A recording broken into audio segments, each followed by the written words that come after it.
Welcome back to the our channel. तो friends, हम question 7 का सॉल्यूशन देखेंगे एक्सरसाइज 7.2 में। पर इससे पहले आगे सारे क्वेश्चन एक्सरसाइज 7.1 मैंने सॉल्व करके अपलोड कर दिया है फ्रेंड्स। नहीं देखा है तो देख लेना। और फ्रेंड्स, आपको वीडियो पसंद आती है तो वीडियो को लाइक करना, शेयर करना और हमारे चैनल को सब्सक्राइब करना। और हम फेसबुक और इंस्टाग्राम पे भी अवेलेबल है, तो वहां जाके आप हमें फॉलो कर सकते हैं। मैं बहुत ही मजेदार इंटरेस्टिंग पजल वहां अपलोड करती हूँ, आपको सॉल्व करने में बड़ा मजा आएगा। तो चलो देखते हैं क्वेश्चन 7 का सॉल्यूशन। तो उसमें क्या बोले, find the coordinate of a point A where A and B is the diameter of circle whose center is 2 and minus 3 and B is 1 and 4। तो आपको क्या बोला है भाई, ये इस टाइप का जो सर्कल होता है, भाई रैंडमली टेढ़ा मेढ़ा वो अच्छा हो गया। तो ये सर्कल होता है, उसका जो डायमीटर है उसके क्या है, ए बी है। मतलब ए उसका डायमीटर हो गया ए और यहाँ आएगा बी। अब क्या होगा, ये जो रेडियस है उसका तो रेशियो क्या होगा, 1:1 होगा। इसको हम क्या बोलेंगे, रेडियस बोलेंगे। तो उसका रेशियो क्या होता है, 1:1 हो, सेम ही होगा। अब क्या बोला है कि उसका जो सेंटर पॉइंट है उसका पॉइंट हमें दिए, तो सेंटर पॉइंट मतलब क्या हो जाएगा, उसका मिड पॉइंट होगा, तो उसको हम बोलेंगे ए। तो मिड पॉइंट का वैल्यू आपको दिया है, क्या है भाई, 2 और -3 दिया है।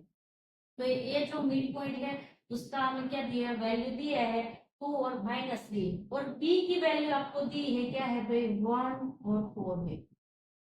आपको ए की वैल्यू नहीं दी है, जो एक्स एंड वाई मतलब ए के कोऑर्डिनेट्स आपको नहीं दिए, तो वो कोऑर्डिनेट हमें क्या करना है, फाइंड करने हैं। तो समझ में आ गया आपको कि भाई आपको क्या दिए है, ए और बी जो सर्कल का डायमीटर दिया है, तो ये डायमीटर होगा, इसका हो गया। उसका जो क्या है, जो सेंटर वाला पॉइंट, तो ये जो सेंटर वाला पॉइंट उसको ओ बोलेंगे, तो उसकी वैल्यू में गिवन है, क्या है, 2 और -3।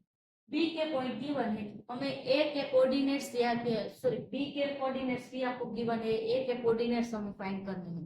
तो बहुत आसान है फ्रेंड्स।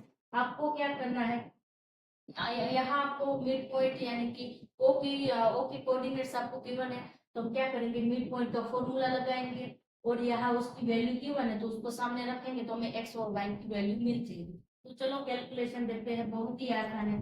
तो पहले हम क्या करेंगे, मिड पॉइंट का फॉर्मूला, तो यहाँ तो फिर आपके पास 2 ही पॉइंट है, ए और बी है। तो हम क्या करेंगे, उसका ही मिड पॉइंट फाइंड करना होगा। तो यहाँ ये दोनों की वैल्यू नहीं है, जो ए वैल्यू इक्वल टू करके रखेंगे तो हमें वैल्यू मिल जाएगी। तो चलो मिड पॉइंट का फॉर्मूला लगाते हैं, क्या है, x1 प्लस x2 डिवाइड आएगा 2, यहाँ आएगा y1 प्लस y2 डिवाइड आएगा 2। चलो वैल्यू पुट करते हैं, तो यहाँ मैं वैल्यू भी लिख देती हूँ भाई, x1 y1 क्या होगा, वो होगी a की वैल्यू, तो वो वैल्यू हमारे पास नहीं है, तो xy आएगा। x2 और y2 की वैल्यू क्या होगी, तो वो b की वैल्यू होगी जो हमें गिवन है। सॉरी कोऑर्डिनेट्स में बार बार वैल्यू बोल रही हूँ। तो ये हमारे पास, तो चलो पुट करते हैं वैल्यू फॉर्मूला में। तो भाई x की वैल्यू है x2 की वैल्यू है 1, यहाँ आएगा 2। ऐसे ही y1 की वैल्यू है y है, y2 की वैल्यू है 4 है, यहाँ आएगा। तो चलो यहाँ क्या होगा भाई, x प्लस 1 डिवाइड 2 करेंगे, यहाँ y प्लस 4 डिवाइड 2 करेंगे, तो दोनों में से किसी की वैल्यू नहीं मिलेगी। अब हम क्या करेंगे, हमारे पास में जो वो पॉइंट जो मिड पॉइंट है कोऑर्डिनेट उसके गिवन है 2 और 4 है, तो क्या करेंगे भाई, x plus 1 divide 2 is equal to क्या लेंगे, ये आएगा 2 आएगा, क्योंकि x की वैल्यू 2 है। ऐसे ही हम y वाला देखेंगे, तो y प्लस 4 डिवाइड आएगा 2, उसकी वैल्यू क्या है, यहाँ है, सॉरी यहाँ है -3। तो चलो करते हैं कैलकुलेशन, बहुत ही आसान है फ्रेंड्स। यहाँ क्या होगा भाई, x plus 1 as it is रहेगा, ये 2 यहाँ डिवीजन में सामने की साइड मल्टीप्लिकेशन में जाएगा, तो 2 मल्टीप्लाई 2 क्या होगा, 4 होगा। अब ये 1 यहाँ प्लस सामने की साइड जाएगा तो माइनस, तो 4 माइनस क्या करेंगे, 1 करेंगे, तो x इज इक्वल टू आपको मिलेगा 3। अब यहाँ ऐसे कैलकुलेशन देखते हैं, तो y प्लस 4 और क्या होगा सामने, ये 2 यहाँ डिवीजन में सामने की साइड जाएगा तो मल्टीप्लिकेशन में होगा, -3 के साथ 2 का मल्टीप्लिकेशन होगा -6 की है। अब यहाँ क्या होगा फ्रेंड्स, ये जो y है, सॉरी 4 यहाँ प्लस है, सामने की साइड जाएगा तो माइनस होगा, तो क्या आएगा भाई, -6 -4, तो ये माइनस माइनस क्या हो जाएगा, प्लस हो जाएगा, तो y इज इक्वल टू दिया -10, क्योंकि x जो 6 है वो क्या है, -6। तो यहाँ हमें a के कोऑर्डिनेट्स मिल गए, क्या है a के कोऑर्डिनेट्स, x की वैल्यू है 3 y की वैल्यू है -10, ये हो गई उसके कोऑर्डिनेट, यहाँ लिख देते 3 और माइनस। देखा ना फ्रेंड्स, बहुत ही आसान था। आपको ये दोनों कोऑर्डिनेट्स की मदद इसके कोऑर्डिनेट फाइंड करने थे तो आप आराम से फाइंड कर सकते। तो यहाँ फ्रेंड्स हमारा क्वेश्चन 7 का सॉल्यूशन कंप्लीट होता है। किसी को क्वेरी है, कंफ्यूजन है, तो आप मुझे बताना, पॉसिबल होगा तो मैं फिर से वीडियो बना के आपको समझाऊँ। क्वेश्चन 8 का सॉल्यूशन। तो यहाँ क्या है फ्रेंड्स, आपको क्वेश्चन दिया है, ये थोड़ा बहुत कंफ्यूजिंग है तो आपको अच्छे से देखना है, क्योंकि एक क्वेश्चन बुक में भी अलग तरीके से क्वेश्चन सही होता है, पर तरीका जो सॉल्व करने का है सबका डिफरेंट डिफरेंट होता है। तो ये अच्छे से आप एक बार ध्यान से यहाँ देख लेंगे, इसके बाद इस टाइप का कोई भी क्वेश्चन होगा तो आप कभी भी गलती नहीं करेंगे, क्योंकि यहाँ रेशियो फाइंड करने में थोड़ा बहुत आपको माइंड का यूज करना होगा। तो यहाँ क्या बोला, if A and B are -1 sorry -2 -2 8 coordinates है, बी के कोऑर्डिनेट्स है 2 and 4 है respectively, find the coordinates of P such that AP क्या है 3/7 AB and P lies on the line segment AB। तो यहाँ अच्छे से पहले आपको समझना है, यहाँ क्या बोला है कि भाई जो P है वो क्या है, AB जो लाइन सेगमेंट है उसका क्या है, उस पे है, और आपको AP इज इक्वल टू 3/7 दिया है, AB का दिया है। आपको कोऑर्डिनेट्स P के फाइंड करने, तो इस टाइप का होगा जैसे कि ये पूरा यहाँ A होगा, तो ए के पॉइंट हमें दिए, सॉरी कोऑर्डिनेट्स -2 है, और यहाँ होगा बी, तो बी के कोऑर्डिनेट्स भी आपको गिवन है 2 और 4 है।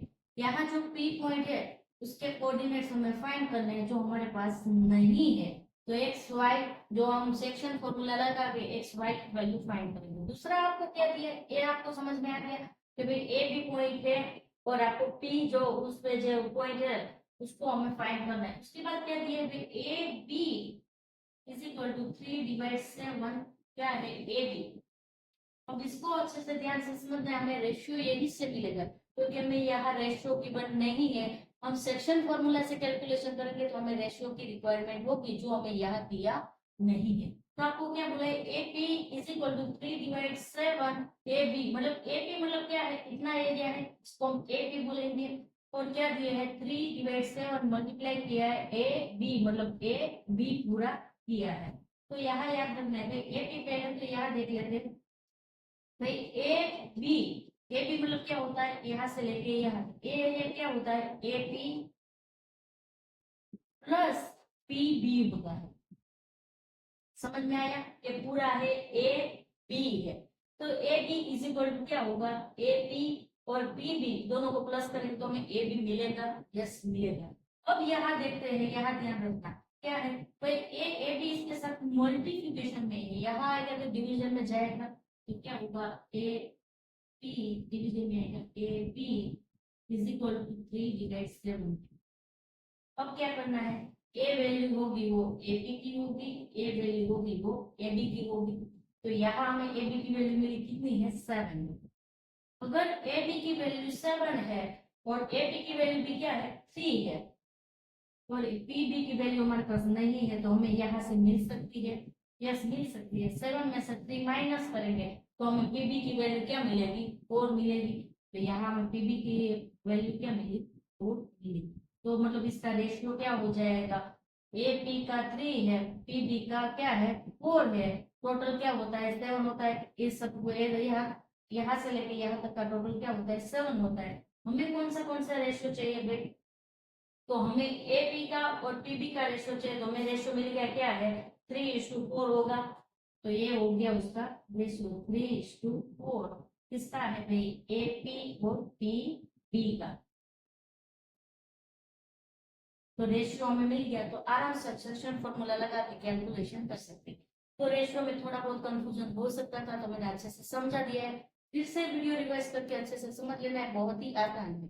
तो चलो देखते हैं, अब वो क्या करेंगे, हमें इसके पॉइंट फाइंड करना है, तो हमारा सेक्शन फॉर्मूला लगाएंगे तो आराम से हमें पॉइंट मिल जाएंगे। तो क्या आएगा भाई, m1 x2 प्लस होगा m2 x1 डिवीजन में आएगा m1 प्लस m2,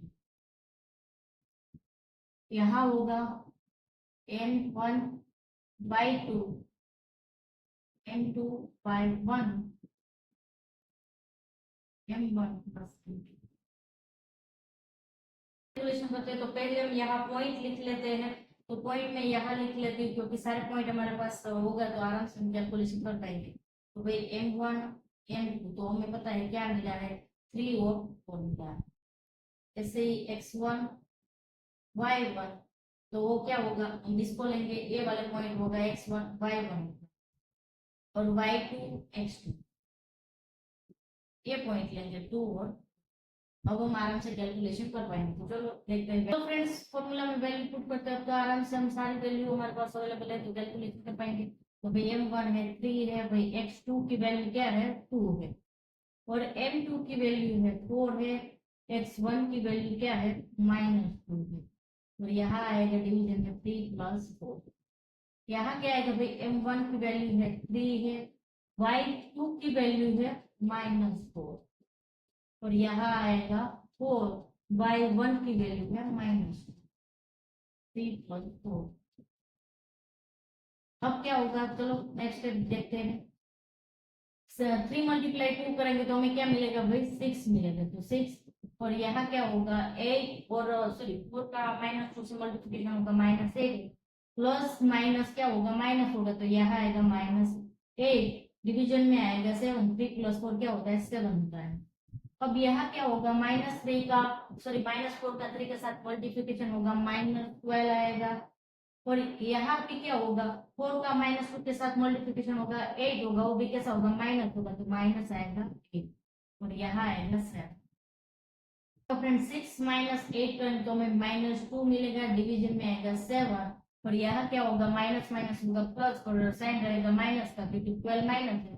तो 12 + 8 करेंगे तो -20 आएगा क्योंकि 12 का साइन क्या है माइनस का है डिवीजन में आएगा 7। तो इसको और हम कोई सिंप्लीफाई नहीं कर सकते तो ये हमारे कोऑर्डिनेट्स हो गई ये पी पॉइंट के। तो पी पॉइंट के कोऑर्डिनेट्स क्या हो गए -2/7 और -20/7। तो ये हो गया उसका सॉल्यूशन। बहुत ही आसान था थोड़ा बहुत कंफ्यूजन जो आपको क्लियर करना था वो था आपको रेशियो फाइंड करना। तो रेशियो कैसे फाइंड करना वो मैंने तो यहाँ फ्रेंड्स एक क्वेश्चन का सॉल्यूशन कंप्लीट होता है। को क्वेरी है कंफ्यूजन है तो मुझे बताना पॉसिबल होगा तो मैं फिर से वीडियो बना के आपको समझाऊं। और फ्रेंड्स वीडियो पसंद आए तो वीडियो को लाइक करना शेयर करना और हमारे चैनल को सब्सक्राइब करना। Thank you.